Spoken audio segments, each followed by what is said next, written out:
Good morning. This is Lynn Brascouli-Damberg at Cottagegoods Cooks, and today I am making my grandmother Miller's Cranberry Sherbet. Now, for our family, it isn't the holiday season without cranberry sherbet. So it's so simple to make and it's so wonderful, you're just not going to believe how easy this is to do. So the first thing you do is start out with cranberries. I like fresh, but if you've got frozen in the freezer, that'll work first. Now the recipe calls for 1 pound of cranberries. Cranberries now don't come in 1 pound bags. They used to come in 16-ounce bags. Now they come in 12-ounce bags. So we have to improvise. So the first thing you do is take the cranberries out of the bag, and then you need to wash and sort them. Put them in a strainer, rinse them off with water in the sink, and go through them and make sure you pick out all the ones that are black or that are really deep, soft spots. You can tell as you finger all through them.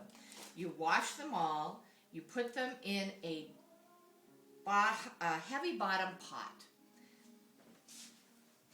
This is my favorite pot. This was also my grandmother's pot. It's an old pressure cooker that I use as a pot without the apparatus. So I put the cranberries in the pot, and the recipe calls for 4 cups of water for a pound of cranberries. So I use 2 packages of 12-ounce cranberries, and I use about 6 cups of water because I like that really strong cranberry taste. So when the berries are cooking in the pot, they'll pop. And when they're popped, they're done. And then you turn them off and you put them through the food mill. And now we've talked about food mills before. I use this for a lot of different things. Remember we made applesauce with it? So you put the cranberries into the food mill with the blade facing upward, and as you spin the handle, it will force all of the cranberry puree out into a bowl. And this food mill has really nice little adjustable legs, so I'll put the food mill right over this bowl, pour the cranberries in, and then sieve them all through the food mill. To clean the food mill, you just turn the handle backwards and then run it through this way, forwards again. Now if you don't have a food mill, you could use a blender, or you could use a strainer and push it all through, or you could even use a food processor. Just make sure that you get the skins then really, really fine, because I like my cranberry sherbet to be really, really smooth. So after you get the cranberry puree into the bowl, you add sugar. Sugar is added to taste, and it needs to be added to the hot cranberry puree so that it will dissolve. The recipe calls for 1.5 to 2.5 cups of sugar per pound of cranberries. I don't like my sherbet really sweet, so for both packages of cranberries, which is 24 ounces, I will probably only use 2.5 to 3 cups of sugar. And then you add about 1/8 teaspoon of salt, and you stir it until it's all dissolved. So you can see the sugar has all been dissolved. Then to the mixture, you add the juice of 1 or 2 lemons, or lemon juice if that's what you have. Fresh is always better. Half a can to a can of really good canned pineapple juice. And when I open it, I cut the top off because I save those metal cans and I use them for craft activities and for storage. Things like paintbrushes, those kinds of things. They're wonderful, so don't throw them away. So you add half a can to a full can of pineapple juice, again depending on how much pineapple juice flavor you use. You can add any kind of juice to this mixture. You could add tangerine juice. Fresh squeezed orange juice is the other main ingredient that I add. And I use more orange juice than pineapple juice because I particularly like that orange cranberry flavor to come out more than the sweetness of the pineapple juice. The more pineapple juice you add, the more or the less sugar you have to add because pineapple juice is so sweet. Then you chill the mixture. And this mixture has been totally chilled, and you can see that it's a little bit thick, and I like it that way. You can add juice. The more juice you add, the more you'll dilute the cranberry flavor. Then I use an ice cream maker to make my cranberry sherbet.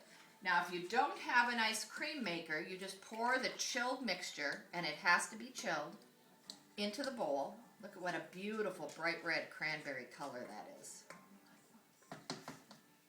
put this back over here. Then you put the beater down into the frozen ice cream bowl, and I like this style. If you're going to get an ice cream freezer, don't get the ones with the salt and the ice. You get salt in everything, and it makes it just that much more difficult to work with. Then the lid fits down on top snugly, and on this one there's two little hooks that have to push in, and you simply push it to on. And it automatically will beat your sherbet for you. Now, what if you don't have one of these? Take one of those white plastic ice cream buckets, put the mixture into the ice cream bucket, and put it in the freezer. When it's slushy, just about frozen solid, you take a hand mixer and beat it all up until it's frothy. And then you put it back in the freezer. You do that at least 3 times. Now don't worry if it freezes solid. Just pull it out of the freezer, let it thaw until you can beat it, and beat it up again. When it's done, it turns into this light pink frothy delight. And the more that you beat the cranberry sherbet, the smaller the water crystals in the sherbet and the smoother the texture. Now in my family, this is served with the meal. So we put it in a dish at every single plate that sits right next to the water glass, and we serve the sherbet at the beginning of the meal as a palate cleanser. And when you're eating a really rich meal, it's a wonderful way to separate the courses. And as it melts, it gets even better. The cranberry sherbet that I make in this mixer, and this one takes 10 to 15 minutes. And you can tell when it's done when it starts coming to the top of the mixer. Makes this stuff just as smooth as silk.